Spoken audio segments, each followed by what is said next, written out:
a war veteran leaving a lasting legacy. New and next tonight, this World War II pilot opening up about his experiences in Europe. Coming up, a 94-year-old veteran will be honored across the pond for his service there during World War II.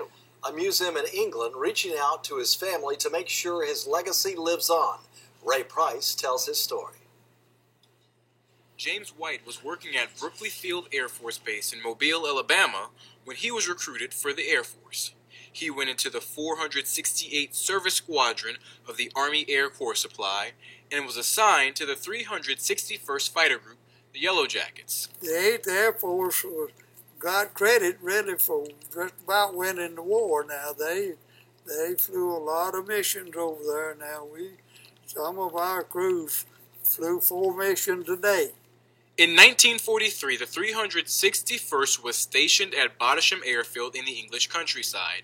Today, few traces of it remain since the space has been reclaimed for farming. However, the few buildings that are left are being used as a museum, and Mr. White was asked to document his memories of the time he spent there as part of a brand new exhibit.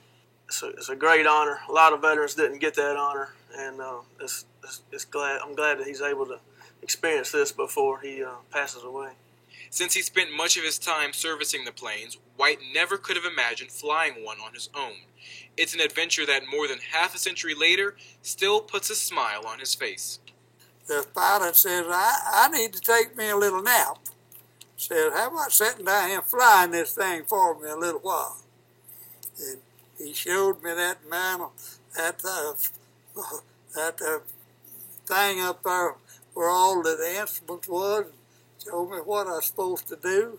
And the co-pilot was sitting over here, but he never did touch that thing at all. I flew across the English Channel, flew all the way in there, and I don't know, must have been an hour or more, something like that. And so the pilot finally got up there and he says, you might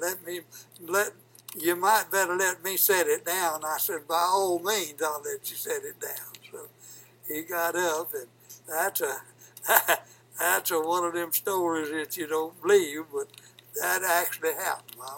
I never will forget it. That story and countless others just like it will live on in the exhibits displayed here in the Bottisham Museum. Ray Price, WLOX News Now. Members of White's family will be traveling to Cambridge, England during Thanksgiving to meet with the museum's